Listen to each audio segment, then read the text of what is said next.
मुख्तार को लेकर अखिलेश यादव का रुख क्या रहा है, ये देखिए आप। जी हां, राजभर के मुख्तार अखिलेश को मंजूर होंगे, ये अपने आप में बड़ा सवाल क्यों उठ रहा है। 2016 में मुख्तार अंसारी को लेकर अखिलेश यादव सख्त थे। कौमी एकता दल का सपा में विलय से उन्होंने साफ तौर पर इनकार कर दिया था। शिवपाल यादव से इसलिए तलखी हुई। अखिलेश ने कहा था कि माफियाओं के लिए सपा में जगह नहीं। मुख्तार अंसारी को लेकर शिवपाल ने मध्यस्थता की थी। मुख्तार अंसारी को लेकर ही अखिलेश शिवपाल के रिश्तों में दरार पड़ी थी और आखिरकार शिवपाल यादव समाजवादी पार्टी से अलग हो गए थे। मुख्तार के अगर सियासी सफर की बात करें तो काफी लंबा है। इस दौरान उसके कई सियासी साथी बने और कई बिछड़े। मुख्तार का पूरा इतिहास आपको समझाते हैं। देखिए, मुख्तार के सियासी रिश्तों का इतिहास। 1996 में पहली बार बसपा से विधायक बना मुख्तार अंसारी। 2002 और 2007 में निर्दलीय चुनाव जीता। 2009 में बसपा से लोकसभा का चुनाव लड़ा, हार मिली। 2010 में बसपा ने पार्टी से निष्कासित किया। 2010 के बाद भाइयों के साथ मिलकर कौमी एकता दल बनाया। 2012 में ओम प्रकाश राजभर की सुभाषपा के साथ गठबंधन किया। 2016 में सपा में विलय की तैयारी थी, लेकिन अखिलेश यादव ने इनकार कर दिया। 2017 में कौमी एकता दल का बसपा में विलय किया गया। 2017 में मऊ से बसपा प्रत्याशी के रूप में विधायक बना। 2022 के लिए बसपा ने मुख्तार का टिकट काटा।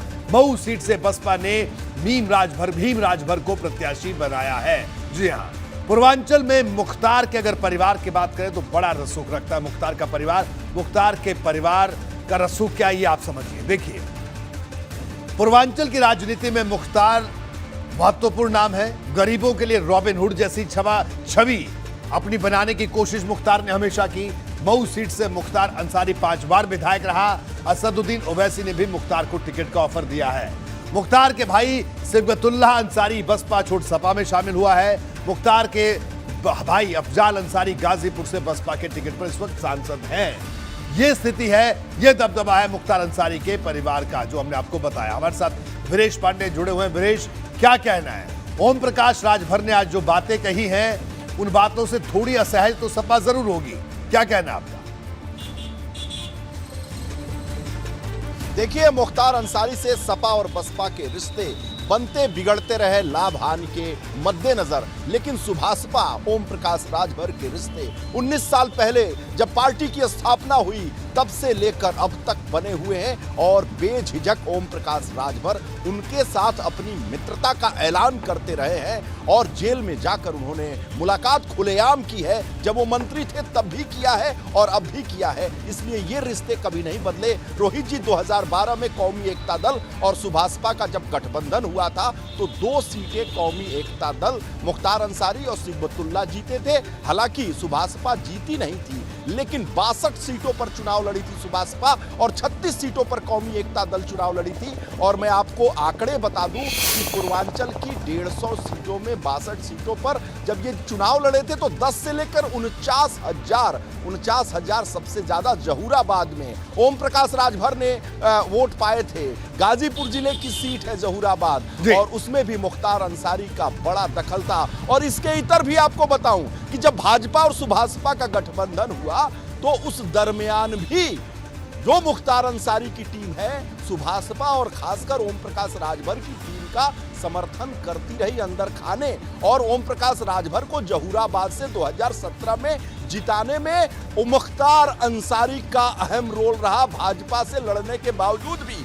इसलिए जो फाटक है गाजीपुर में मुख्तार अंसारी का, जैसे गोरखपुर में तिवारी जी का हाथा प्रसिद्ध है, उसी तरीके से पूर्वांचल में मुख्तार अंसारी का फाटक यानी जो उनका घर है, उसके दर पर बड़े बड़े नेताओं का तांता लगा रहता है। इसी बात पर ऐलान करते हैं ओम प्रकाश राजभर कि उस दर पर तो भारतीय जनता पार्टी के नेता भी जाकर नाक रगड़ते हैं कि हमें जीत दिला दो। तो ये डेडली कॉम्बिनेशन है पूर्वांचल में मुख्तार अंसारी और सुभाषपा ओम प्रकाश राजभर का, और ये कॉम्बिनेशन इस चुनाव में भी देखने को मिलेगा। इससे कहीं कोई इतर कोई संदेश नहीं जाता। ये कोई औपचारिक मुलाकात नहीं थी, ये कोई शिष्टाचार की मुलाकात नहीं थी। 2022 के मद्देनजर ये गठबंधन की मुलाकात थी और ये जरूर सतह पर जमीन पर आने जा रही है।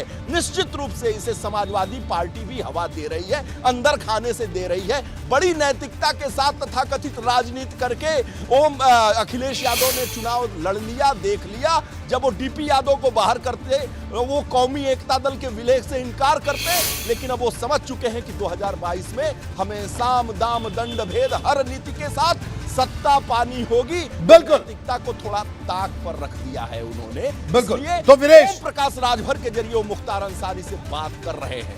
तो वीरेश, कुल मिलाकर यह कहा जाए कि एक तरफ ओम प्रकाश राजभर मुख्तार अंसारी को लेकर उनका रुख सामने आ गया है, और आने वाले दिनों में ये जो छोटी पार्टियां हैं, जो सहयोगी पार्टियां, चाहे भारतीय जनता पार्टी ने गठबंधन किया हो, चाहे सपा ने गठबंधन किया हो, जो सपा की सहयोगी पार्टी है सुभाषपा, उसकी तरफ से तो शुरुआत हो गई है। ऐसी ही स्थिति, ऐसी ही बातें, यानी ये एक नया रूट बन गया, चाहे भारतीय जनता पार्टी हो चाहे सपा हो, कि बाहुबलियों की एंट्री का नया रूट, कि अपने सिर पर कोई तोहमत नहीं कि साहब हम क्या करें, ये तो हमारी सहयोगी पार्टी है, वो समर्थन दे रही है, उसने अपना टिकट दिया। यानी ये दोनों तरफ से इसकी अगर इसकी एक झलक 2017 में भी देखने को मिली थी। वीरेश, निश्चित रूप से आपको 2022 में दिखाई देगा जिस तरीके से समाजवादी पार्टी पूर्वांचल में सुभाषपा के कंधे का सहारा ले रही है। रोहित जी, निषाद पार्टी के जरिए तमाम माफिया पूर्वांचल की धरती पर 2022 का चुनाव लड़ेंगे। एबीपी गंगा के माध्यम से मैं ऐलान करता हूं, आप देख लीजिएगा जौनपुर से कौन लड़ेगा, देख लीजिएगा भदोही से कौन लड़ेगा। बहुत सारे ऐसे क्षेत्र हैं जिसके बारे में रोहित जी आप जानते हैं, और उम्मीदवारों को भी जानते हैं कि वो लड़ेंगे निषाद पार्टी से, वो लड़ेंगे अपना दल पार्टी से, अपना दल सोनेलाल से लड़ेंगे। क्योंकि हम तो सुचिता और नैतिकता की बात करते हैं, हम टिकट नहीं देंगे, लेकिन अंदर खाने से, पीछे दरवाजे से निषाद पार्टी से लड़ लो, अपना दल सोनेलाल से लड़ लो, पैसा भी दे देंगे और तुमको टिकट भी दिलवा देंगे। हम खुद कह देंगे अनुप्रिया पटेल से, हम खुद कह देंगे संजय निषाद से कि फलाने को टिकट दे दीजिए और देख लीजिएगा। ये सपा भी करने जा रही है और ये भाजपा भी करेगी। बिल्कुल। तो वीरेश, ये एक नया एस्केप रूट उत्तर प्रदेश की सियासत में हर सियासी पार्टी ने ढूंढ लिया है, चाहे वो कोई भी सियासी पार्टी, उसमें कोई पार्टियां छूटी नहीं दिख रही।